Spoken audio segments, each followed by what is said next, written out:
آخری ملاقات، ایک محبت جو قبر تک ساتھ رہی۔ محبت کبھی بے وفا نہیں ہوتی۔ پھر کیوں کچھ محبتیں ہمیشہ بچھڑنے کے لیے ہوتی ہیں؟ کیوں کچھ لوگ زندگی بھر انتظار کرتے ہیں مگر وہ شخص کبھی واپس نہیں آتا؟ کیا محبت صرف نبھانے کا نام ہے یا بچھڑ کر بھی کسی کے دل میں زندہ رہنے کا؟ ایک ایسی داستان جو آپ کے دل کو چیر کے رکھ دے گی۔ ہوا میں ایک عجیب سی ویرانی تھی۔ چاند کی روشنی مٹی کے ذروں سے ٹکرا کر ایک سرد سی چمک بکھیر رہی تھی۔ رات کے سناٹے میں صرف پتوں کی سرسراہٹ تھی، جیسے وہ بھی کسی بچھڑے ہوئے کا ماتم کر رہے ہوں۔ قبرستان کی ویران گلیوں میں ایک تنہا وجود لڑکھڑاتے قدموں کے ساتھ چل رہا تھا۔ سفید چادر میں لپٹی زرمینہ، جو اب پہلے والی زرمینہ نہیں رہی تھی، وہ ایک پرانی قبر کے قریب جا رکی۔ اس نے کپ کپاتے ہاتھوں سے قبر کے کتبے کو چھوا اور جیسے ہی اس پر لکھا نام پڑھا، اس کی سانسیں رک گئی۔ شہزاد مقصود۔ زرمینہ کی آنکھوں میں آنسو بھر آئے۔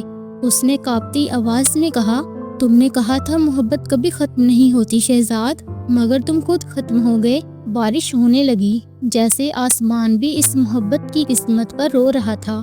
زرمینہ کی آنکھیں خالی ہو چکی تھی، جیسے اس کی روح بھی کہیں دفن ہو چکی ہو۔ وہ زمین پر بیٹھ گئی، مٹی پر ہاتھ پھیرا اور سرگوشی کی۔ اگر تم مجھے چھوڑ سکتے تھے تو پھر میں آج تک تمہارے لیے کیوں زندہ رہی؟ وہ وہیں بیٹھی رہی، بے جان، کسی بت کی طرح۔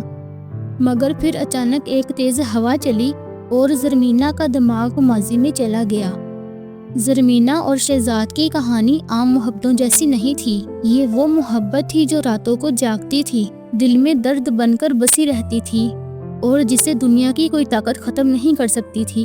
شہزاد، اگر دنیا ہمارے خلاف ہوئی تو؟ زرمینہ نے ایک دن پوچھا تھا۔ تو میں دنیا چھوڑ دوں گا مگر تمہیں نہیں، شہزاد نے مسکراتے ہوئے کہا تھا۔ لیکن شہزاد یہ نہیں جانتا تھا کہ کچھ محبتیں دنیا کو چھوڑنے کے باوجود بھی نہیں مل پاتی۔ شہزاد رئیس زادے کا بیٹا تھا اور زرمینہ ایک عام مگر عزت دار گھرانے کی بیٹی۔ شہزاد کا سب سے اچھا دوست کامران ہمیشہ کہتا تھا، یار، یہ دنیا صرف امیروں کے لیے بنی ہے۔ تم جیسے لوگ محبت تو کر سکتے ہیں مگر اسے پانے کے لیے تمہیں اپنی ساری دولت چھوڑنی پڑے گی۔ شہزاد ہنستا اور کہتا، محبت دولت سے زیادہ قیمتی ہے کامران۔ مگر کامران ہمیشہ سچ بولتا تھا۔ ایک رات شہزاد اپنے والد نواب مقصود کے سامنے بیٹھا اور زرمینہ سے شادی کی بات کی۔ کمرے میں سکوت چھا گیا۔ نواب مقصود کی نظریں سرخ ہو گئی۔ ایک معمولی لڑکی، تمہیں پتہ بھی ہے تم کس خاندان سے ہو؟ ہماری نسل میں ایسا کبھی نہیں ہوا۔ شہزاد نے لاکھ سمجھایا مگر نواب مقصود نے اسے دھمکی دے دی، اگر تم نے اس لڑکی سے شادی کی تو میں تمہیں اپنی جائیداد سے باہر کر دوں گا۔ تمہاری ماں کے علاج کے لیے جو پیسے رکھے ہیں وہ بھی واپس لے لوں گا، اور ہاں، زرمینہ کو برباد کرنے کے لیے مجھے زیادہ وقت نہیں لگے گا۔ یہ الفاظ زہر کی طرح تھے۔ شہزاد کی ماں کینسر کی مریضہ تھی۔ اگر وہ اس کا علاج نہ کرواتا تو وہ چند مہینوں میں مر جاتی۔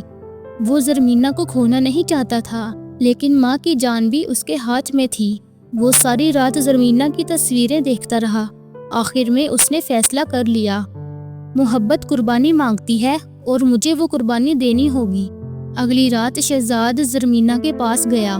زندگی ہمیشہ ہمارے خوابوں کے مطابق نہیں چلتی زرمینہ، شہزاد نے کہا۔ زرمینہ کی آنکھوں میں خوف ابھر آیا۔ یہ کیا کہہ رہے ہو؟ تم نے وعدہ کیا تھا کہ مجھے کبھی نہیں چھوڑو گے۔ میں تمہیں جینے کے لیے آزاد کر رہا ہوں۔ یہ کہہ کر وہ پلٹ گیا۔ اس رات زرمینہ کی دنیا ویران ہو گئی۔ چند دن بعد خبر آئی کہ شہزاد نے ایک امیر زادی عریشہ سے شادی کر لی ہے۔ زرمینہ نے جب یہ سنا تو وہ خاموش ہو گئی۔ تم نے مجھے بیچ دیا شہزاد، وہ آئینے کے سامنے کھڑی ہوئی مگر اسے اپنی ہی پرچھائی اجنبی لگ رہی تھی۔ عریشہ جانتی تھی کہ شہزاد زرمینہ سے محبت کرتا ہے۔ وہ اسے روز تانے دیتی، وہ اس کی زندگی کو جہنم بنا چکی تھی۔ ایک رات شہزاد اپنے دوست کامران کے پاس آیا اور کہا، میں ہار گیا یار، میں محبت ہار گیا۔ کچھ مہینوں بعد شہزاد کی موت کی خبر آئی۔ کہا گیا کہ وہ ایک حادثے میں مارا گیا، مگر حقیقت کچھ اور تھی۔ کامران نے ایک دن زرمینہ کو بتایا، عریشہ نے اسے زہر دے دیا تھا۔ اس نے ایک دن خود کہا تھا، اگر تمہیں زرمینہ یاد آئے گی تو میں تمہیں مرنے پر مجبور کر دوں گی۔ زرمینہ کا دل جیسے پھٹ گیا۔ کئی سال بعد زرمینہ شہزاد کی قبر پر آئی۔ تم جیت گئے شہزاد، تمہاری محبت آج بھی میرے دل میں ہے، مگر تمہیں کھو کر میں بھی مر چکی ہوں۔ اس رات زرمینہ گھر لوٹی مگر وہ پہلے جیسی نہیں رہی۔ اس نے بات کرنا چھوڑ دیا، کھانا پینا چھوڑ دیا، بس خاموشی سے ہر رات شہزاد کی یاد میں جاگتی رہی۔ کچھ دن بعد لوگوں نے اسے شہزاد کی قبر پر بے ہوش پایا۔ اس کے ہاتھ میں ایک خط تھا جو بارش میں بھیگ چکا تھا، مگر اس کی آخری لائن صاف لکھی ہوئی تھی، شہزاد میں آ رہی ہوں۔ اس دن کے بعد زرمینہ کبھی نظر نہیں آئی۔ کچھ دن بعد اس کی بھی موت کی خبر آ گئی۔ اسے شہزاد کی قبر کے پہلو میں دفن کر دیا گیا۔ اب وہ دونوں ساتھ تھے، ایسے کہ دنیا کی کوئی طاقت انہیں الگ نہیں کر سکتی تھی۔ کچھ محبتیں جسمانی زندگی سے آزاد ہو کر ہمیشہ کے لیے زندہ رہتی ہیں، جیسے زرمینہ اور شہزاد کی محبت۔